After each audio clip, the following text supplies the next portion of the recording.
قل هاتوا برهانكم إن كنتم صادقين. Уважаемые братья, я был в одной из стран Персидского залива. И я скажу вам, что вы должны будете выучить наизусть 3 этих аята. 1, 2 и 3.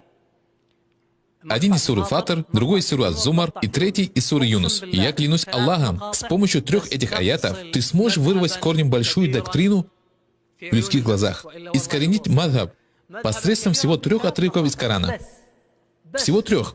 Клянусь Аллахом, я не хочу, чтобы ты вступал в спор с простыми людьми из их числа. Нет, веди спор с их главными, с их учеными. Скажи им, мне нужен самый знающий из вас. Этот аят, любимые братья, переходит от меня под ответственность каждого мусульманина. Обучи ему своих детей, чтобы они помнили его так же, как то, как их зовут, и сам помни его наизусть так же, как собственное имя. Вместе с ним ты можешь встретиться с любым из них и разбить его убеждения. Братья, пойдите к любому ученому. Я не говорю тебе, чтобы ты посредством этого аята спорил с простыми людьми. Нет, нет, нет. Скажи, явилась истина и сгинула ложь. Воистину ложь обречена на погибель. Что говорится после этого аята? Мы не спосылаем в Коране то, что является исцелением. Итак, мы сидели с ним. Он был рафидитом. То есть их мадхаб и поклонение — это могилы, и они пытаются стать ближе к Аллаху через ширк, многобожие. И я сказал ему несколько слов.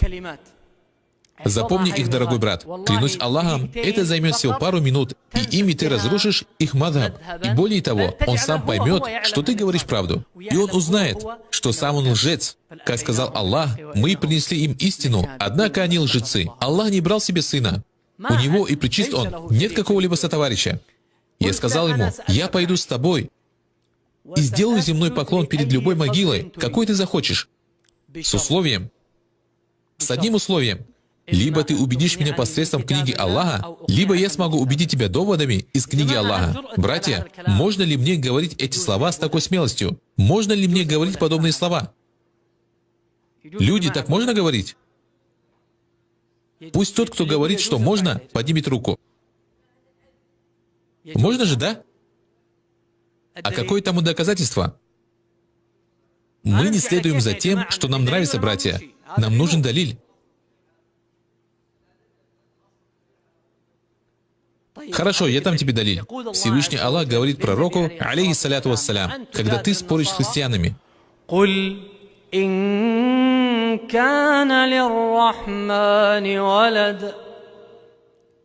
Если ты убедишь меня, что у милостивого есть сын, то что? Я буду ему поклоняться? Нет.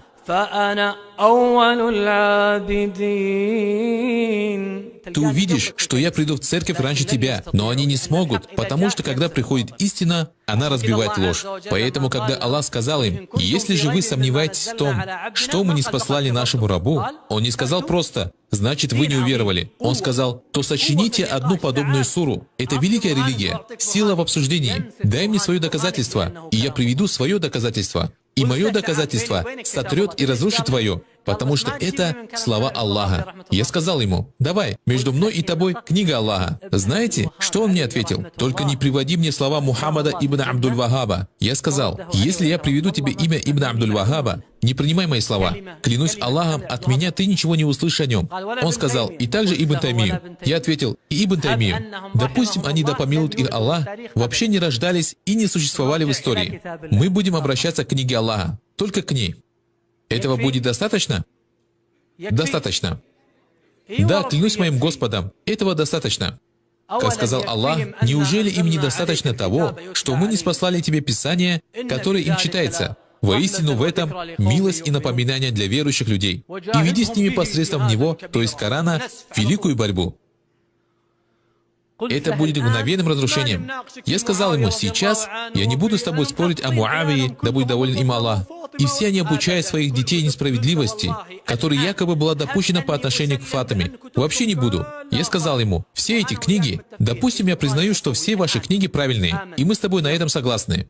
Что ты хочешь, чтобы я сделал сейчас? Я уже в них поверил. Давай. Мы пойдем и начнем делать дуа Аль-Хусейну, Аль-Хасану, умершим людям, да пребудет над ними довольство Аллаха. Он ответил, да. Я сказал, после того, как я уверую во все ваши книги, я окажусь между куфром, ложью и ширком. Это понятно, братья? Я сказал, нет-нет, все ваши слова хорошие, Бихаруль Анвар и другие книги, все они достоверны. Но давай убедимся, правильная ли у вас религия или нет. После того, как мы уверовали в вашу религию, мы предоставим книгу Аллаха. Клянусь Аллахом, ты впадешь в ширк, куфр и ложь. И я обязуюсь доказать это аятами из книги Аллаха. Я сказал ему, эти дуа у могилы Аль-Хусейна и у могил мертвых людей — это ширк. Знаете, что он мне сказал? Он сказал, далиля на это нет. Это просто слова Мухаммада ибн Абдуль-Вахаба. Я ответил ему, возьми такой далиль. Запомните сейчас первый далиль. Хорошо, братья? Первый далиль из суры Фатр. Запишите себе. Знаете, братья, мы несем ответственность за передачу слов Всевышнего Аллаха. Какой первый далиль? Священный текст, подтверждающий то, что это ширк. Послушай эти слова, дорогой брат. Всевышний Аллах говорит, ويولج النهار في الليل وسخر الشمس والقمر كل يجري لأجل مسمى ذلكم الله ربكم له الملك. Подчеркните миллион раз слово «власть». Дочитаем этот аят. والذين تدعون من دونه. Аль-Хусейн — это кто-то помимо Аллаха? Аль-Хасан, пророк, алейхиссаляту вассалям, ангелы, все они относятся к тем, кто помимо Аллаха. Всевышний Аллах сказал, Аллах ваш Господь, Ему принадлежит власть, а те, кому вы взываете помимо Него, чем они владеют, о Господь?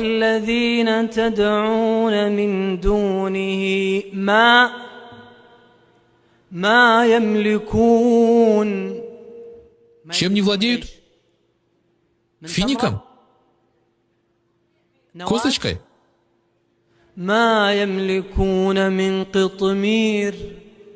То есть сам финик мы едим, косточку мы можем посадить, а плеву на финиковой косточке мы не едим и не сажаем. Аллах говорит, то, что изначально не нужно и чего никто не хочет, они даже этим не владеют. Ясно, братья? Клянусь Аллахом, тот человек выглядел так, словно я метнул ему в лицо молнию. Ей-богу! Он сказал, хорошо, но это же не ширк.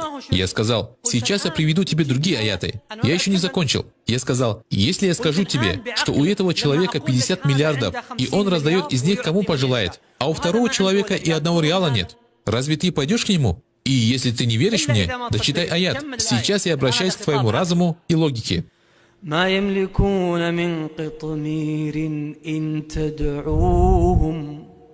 Когда ты взываешь к ним у их могил, мы поверим Аллаху? Мы поверим Аллаху, братья? Мы поверим Аллаху. То есть даже при самых лучших их обстоятельствах. Таковы их потери на этой земле. Завершим этот аят. Аллах воскресит вместе и тех, кто делал дуа, и кому делали дуа, друг напротив друга. И первые, отвергнув вторых, они отрекутся от них. Что? Ваш грех, ваше деяние или ваш ширк? Ваш ширк. Ты слышал слово ширк или нет? Они отвергнут ваш ширк. И как говорит Аллах, никто не поведает тебе так, как ведающий.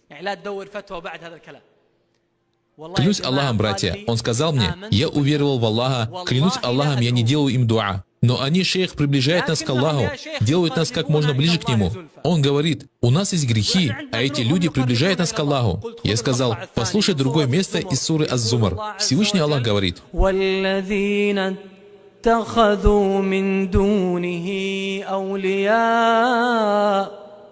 что? А зачем вы стоите у их могил? Для чего?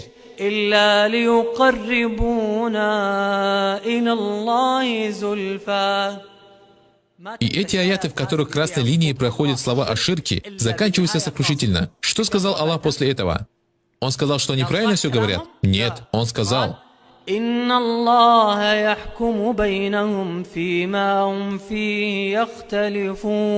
Господи, предоставь нам свое решение по поводу этих людей.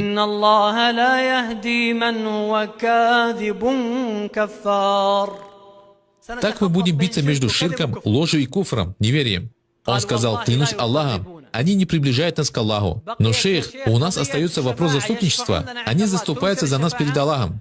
Разве ты отрицаешь их заступничество? Теперь открой суру Юнус. Начало аята и его конец учат тебя тому, что это вопрос поклонения и ширка. В предыдущем аяте говорилось, те, которые взяли себе вместо него других покровителей и помощников, говорят, мы не поклоняемся им. Поклонение. Что сказано в конце аята? Что они лгут и не веруют. Правильно? Хорошо. А в аяте из суры Юнус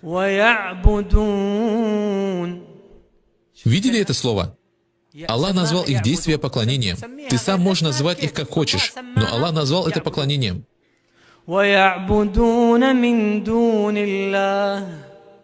Те люди, они помимо Аллаха, да.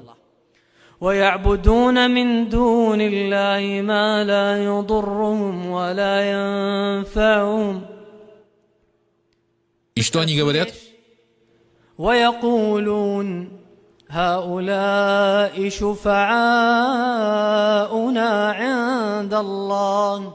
Аят еще не закончился. Аллах сказал, скажи, мы вели с ними диспуты, братья, с самыми разными вещами, но давайте спорить с ними посредством книги Аллаха. Аллах сказал, скажи, разве вы можете поведать Аллаху такое на небесах и на земле, чего бы Он не знал? То есть ты предоставляешь нам какую-то новую религию, относительно которой Аллах не знал, что Он хочет именно ее. Он сказал, разве вы можете поведать Аллаху такое на небесах и на земле, чего бы Он не знал? Чем заканчивается аят? Какой конец у аята? Причист Он и превыше тех, кого вы приобщаете в сотоварищи.